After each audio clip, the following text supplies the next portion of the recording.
día, doctora. Yo soy Alfa Lucía Noriega Bolaños, residente de cuarto año de la Facultad de Odontología de la Universidad Mariano Gálvez de Guatemala, sede Quetzaltenango, y hoy tengo a bien presentarle mi primer podcast sobre la articulación temporomandibular y todo lo que ella implica.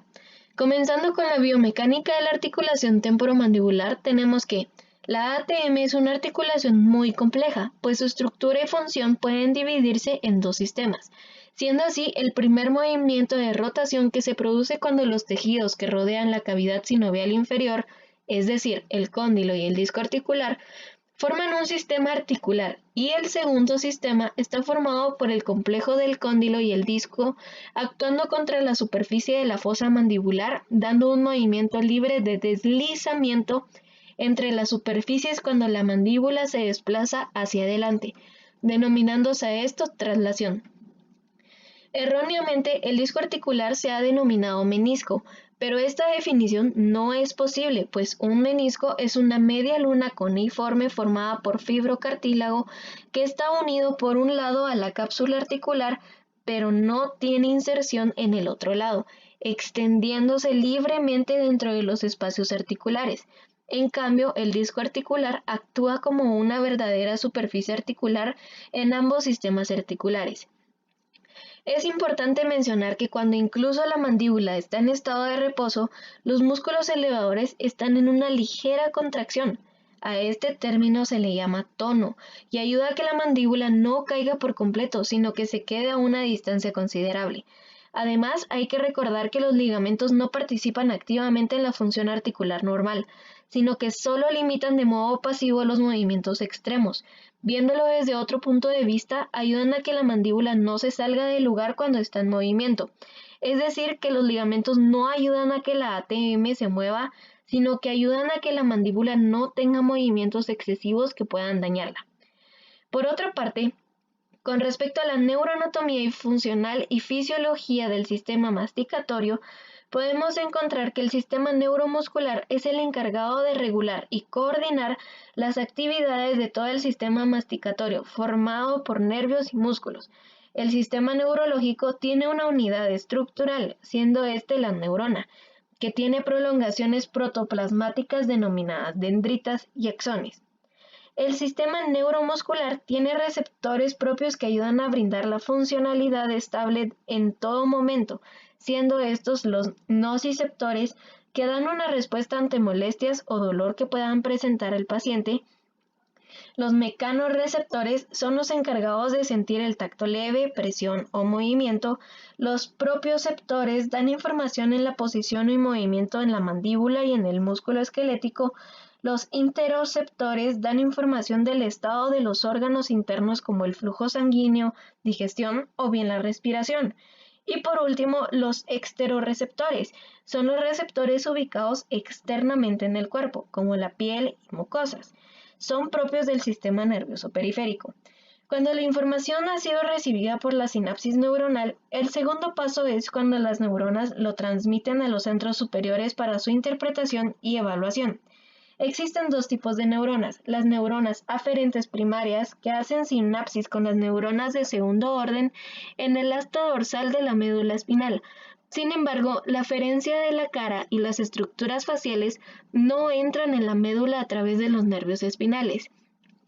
Las aferencias sensitivas de la cara y la boca viajan por el quinto nervio craneal, el nervio trigémino, y los cuerpos celulares de las neuronas aferentes del trigémino se localizan en el ganglio de Gasser.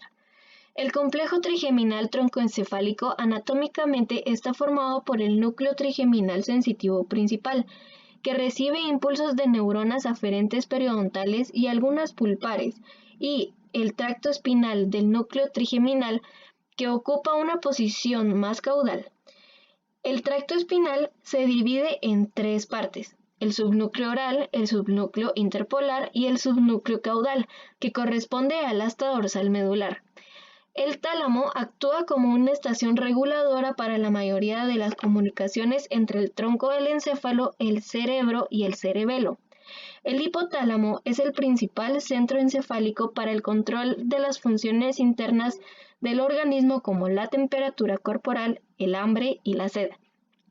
Cuando todo el complejo neuronal ocurre, envía la información al sistema muscular, haciendo que cuando la neurona motora mande un impulso, las fibras musculares se contraigan totalmente haciendo movimientos de cierre mandibular, por ejemplo. A este tipo de contracción se le denomina contracción isotónica, y la contracción muscular que se realiza para tener un equilibrio en una posición adecuada se denomina contracción parcial o isométrica. Cuando esta contracción termina, comienza el estado de relajación. Cuando se une todo este proceso neuromuscular, se puede llevar a cabo la masticación, pues se lleva a cabo mediante movimientos rítmicos bien controlados de separación y cierre de los dientes maxilares y mandibulares. El movimiento masticatorio tiene un patrón en forma de lágrima y puede diferenciarse en una fase de apertura y una fase de cierre. El movimiento de cierre se subdivide en una fase de aplastamiento y la fase de trituración.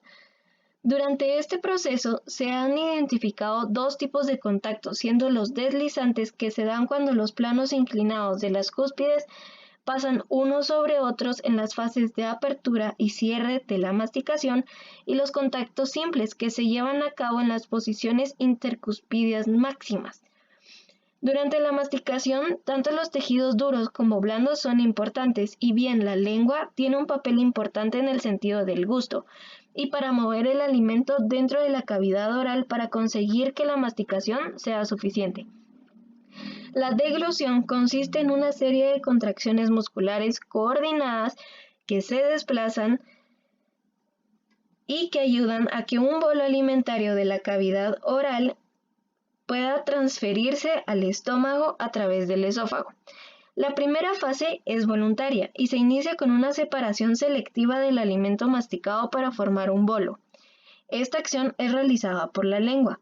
Cuando el bolo está en la faringe, una onda peristáltica causada por la contracción de los músculos constrictores faringeos lo hace descender hasta el esófago. Y por último, cuando el bolo pasa por todo el trayecto esofágico hasta llegar al estómago, tarda aproximadamente entre 6 o 7 segundos para que pase todo ese trayecto por el esófago. La cavidad oral no solo cumple la función en la estética, la masticación y la deglución, sino también en la fonación, que implica que los labios con la lengua, el paladar y los dientes produzcan sonidos. Con respecto al dolor orofacial, el dolor agudo proporciona protección frente a los desafíos ambientales, pero algunos dolores tienen una duración superior al tiempo de curación normal, por lo que se denominan crónicos, originándose habitualmente en las estructuras musculoesqueléticas. El dolor en las estructuras orofaciales compromete la capacidad de hablar, comer y realizar actividades cotidianas como sonreír, llorar o fruncir el ceño ante un enojo. Por tal motivo, es necesario comprender adecuadamente la función de la ATM inducida bajo impulsos nerviosos, para que cuando un paciente se presente con un cuadro de dolor, se pueda entender que tendrá molestias sensitivas y también motoras. Gracias.